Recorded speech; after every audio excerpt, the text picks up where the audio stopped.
6-9, France Bleu Lorraine. Le coup de fil du jour, Mathieu Barbier, à Delphine Michel, la vice-présidente du Grand Nancy déléguée à la transition écologique. Elle participe à la COP26 à Glasgow, la conférence sur les changements climatiques qui s'achève ce vendredi. Elle est à votre micro, Cédric Lieto. Delphine Michel, bonjour. Bonjour. À quoi ça sert d'être présent à la COP26 pour le Grand Nancy ? Alors, à quoi ça sert d'être présent à la COP26 déjà ?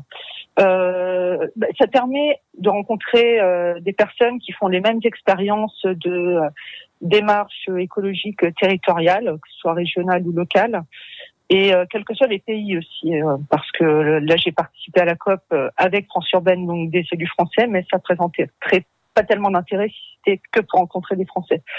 Donc on a vu des expériences équivalentes en Afrique, en Amérique du Sud. Donc voilà, c'est très nourrissant et très intéressant par rapport à ça. Il y a des choses à en tirer ou parce que de l'extérieur, vu de France aujourd'hui, cette COP26 elle est très critiquée. On a l'impression qu'il va pas en sortir grand-chose.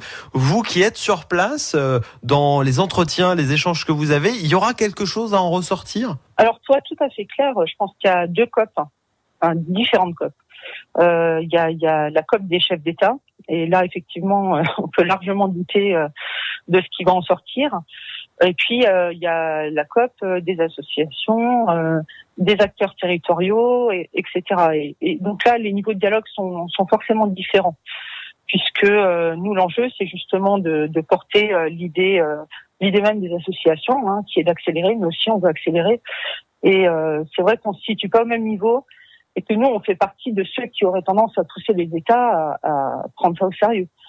Et par ailleurs, on voit qu'il y a une différence claire entre les États et les parties du monde qui sont déjà touchés par le réchauffement climatique et qui s'investissent complètement dans les démarches de changement qui sont nécessaires.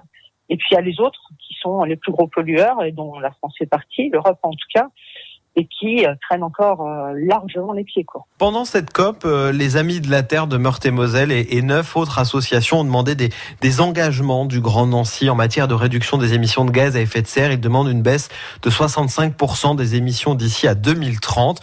Est-ce que ce sera effectivement le cas ? Est-ce que c'est l'objectif qu'a la métropole du Grand Nancy aujourd'hui ? Alors pour le moment, moi je ne vais pas parler en termes de chiffres, parce qu'on n'a pas assez d'indicateurs pour les calculer. Pour l'instant, ces indicateurs n'existent pas. En revanche, on va les avoir, puisque on lance une COP territoriale sur le Grand Nancy et sur Nancy par conséquent.